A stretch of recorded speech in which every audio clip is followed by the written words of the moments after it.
Graça e paz. Eu sou o pastor Márcio, sou professor da Introdução à Teologia Sistemática do Instituto Bíblico Graça Irresistível. Nós vamos agora para o terceiro vídeo aula. E o capítulo que nós vamos iniciar é justamente o primeiro capítulo da apostila, pois nós, nos vídeos anteriores, nós trabalhamos apenas a parte da introdução. E agora nós vamos começar o capítulo 1, que é o desenvolvimento da teologia e os desafios contemporâneos. Quando nós olhamos para esse tema, nós temos que entender o seguinte: é muito fácil nós estudarmos livros de teologia sobre a história da igreja e observar o que alguns teólogos do passado cometeram de erros e também de acertos. Porque tendo toda essa narrativa histórica para nós avaliarmos, e com o desenvolvimento da teologia que depois desse período histórico ocorreu e tem ocorrido, não é difícil, basta um pouco de esforço para nós percebermos alguns erros que teólogos do passado cometeram.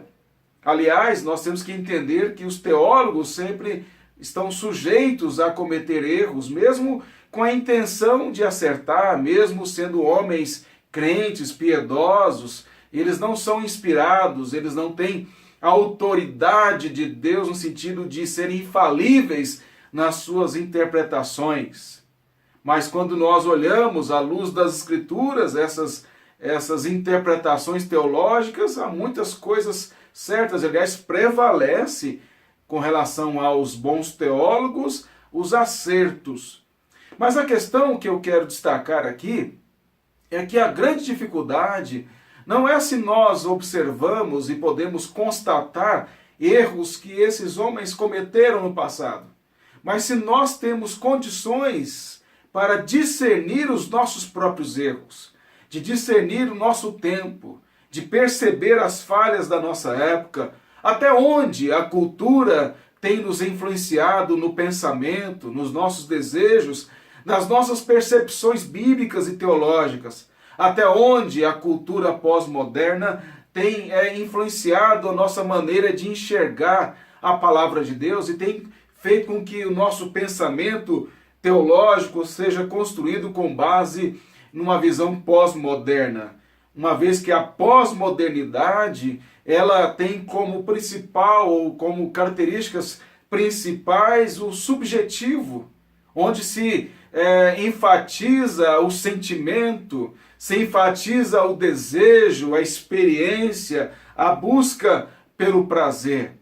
Nós podemos afirmar com clareza e com certeza que a pós-modernidade como cultura é uma cultura ou um pensamento cultural que está relacionado ao ego, ao eu, e não a Deus. É o homem no centro, mas não o homem no sentido em que o iluminismo tinha o homem, que era a mente humana como raiz, como juiz da verdade, ou como a renascença que entendia que o homem era a medida de todas as coisas.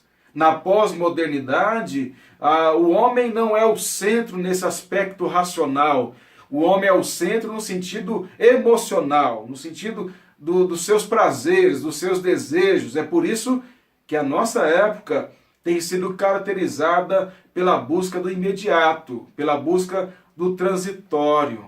Pensa comigo, até onde a pós-modernidade não tem nos influenciado nas nossas concepções teológicas, de não nos preocuparmos tanto em relação às verdades eternas de Deus reveladas na sua palavra, que se revelam, que se fazem executar na história, mas que transcendem a história. O quanto que esse pensamento cultural tem nos influenciado no aspecto de que nós não temos tido a condição, ou pelo menos nós achamos que não temos, de meditar na palavra, de orar, de ter uma vida piedosa e de estudar mais seriamente a teologia, como agora vocês estão buscando fazer. Então esses aspectos são fundamentais para que nós possamos iniciar esse capítulo 1. Agora, quando eu falo de pós-modernidade, é importante dizer que o próprio nome pós-modernidade, o pós-moderno, é uma incoerência em si mesmo, como algo pode ser posterior ao que é moderno. O que é moderno já é o que é atual, mas a pós-modernidade é o que é pós ao que é atual, o que é moderno. Mas eu não tenho aqui a intenção de ficar discutindo filosoficamente essas questões semânticas, etimológicas da expressão pós-modernidade. E o que eu quero, na realidade, é mostrar a você a importância de entender o quanto que a cultura que nos cerca, que nos envolve externamente, também pode nos envolver internamente em nossas perspectivas, em nossas percepções, em nossa esperança, em nossa maneira de enxergar as Escrituras, em nossa maneira de estudar a palavra de Deus. Você pode constatar isso, por exemplo, no Facebook, onde há muitos supostos teólogos que colocam lá algum pensamento, alguma polêmica, e acham que são teólogos. Eles nem sequer têm, a maioria deles, eu poderia dizer que 99%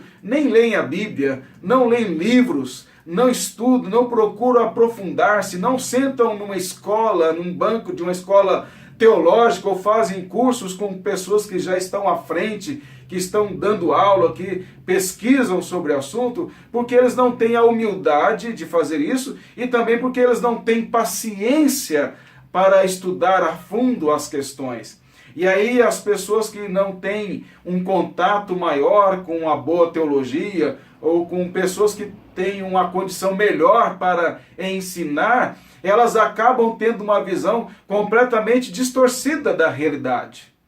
Mas esses teólogos de Facebook, eles apenas refletem a pós-modernidade, que é o quê? São coisas transitórias, são coisas rápidas demais, e que não refletem, não são fruto de uma reflexão profunda, demorada, em pesquisa, em amadurecimento. Porque imagine, pense o seguinte comigo, não se trata apenas de você entender intelectualmente o que a teologia diz, o que a Escritura diz. Isso tem que assentar no seu coração. Isso precisa ser amadurecido internamente. E isso demora anos para acontecer. Não é de imediato. Vocês estão fazendo um curso agora de teologia, isso é apenas a ponta do iceberg. Nem a ponta direito, é o começo da ponta. Por quê? Porque vocês vão aprender como estudar, o caminho apenas das pedras. Mas não significa que já vão entender porque foram bem nas atividades, porque conseguiram discutir, argumentar teologicamente alguns pontos. Isso só vai fazer sentido, vocês só vão compreender isso mesmo na medida em que vocês continuarem estudando, não só fazendo curso, mas lendo, pesquisando, ouvindo, meditando, refletindo sobre todas essas questões ao longo dos anos, sem parar. Eu tive um professor muito bom no seminário que ele dizia o seguinte, que a pessoa que estuda muito não é aquela que fica um ano inteiro se preparando, estudando várias horas por dia para prestar um vestibular ou para passar um concurso público. A pessoa que estuda muito, ele dizia, é aquela que estuda 20 anos, 30 anos, 40 anos, 50 anos, sem parar. Todo dia.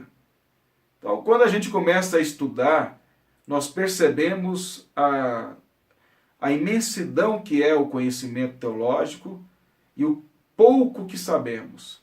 A ignorância é atrevida, como dizia João Calvino. Quanto menos sabemos, mais afirmamos que sabemos.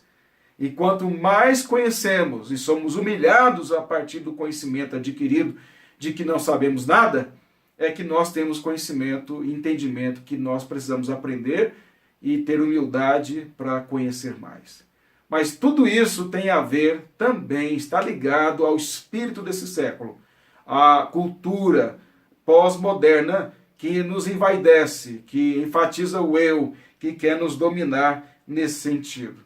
Eu quero também destacar o fato de que, por causa da pós-modernidade, há muitos que não acreditam, isso dentro da igreja, há muitos que não acreditam em verdade absoluta, não acreditam que existem padrões morais e éticos que devem ser obedecidos e seguidos. Tudo isso está relacionado à pós-modernidade.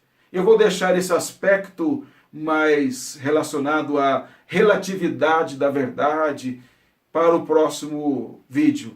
Mas gostaria que você pensasse sobre a importância de estudar, a importância de discernir a relação entre a cultura e a influência que ela pode estar operando em nossas mentes e corações, olhar para dentro de si, pedir a Deus que sonde e mostre a você o seu coração, e que você possa, na medida em que estudar, aprender mais, naturalmente, mas também se humilhar diante do Senhor, para que nós sejamos úteis nas mãos do Senhor, para a glória dele e para a nossa alegria. Espero que você possa ser edificado, instruído e aperfeiçoado através desse vídeo. Que Deus assim nos abençoe. Amém. Muito obrigado.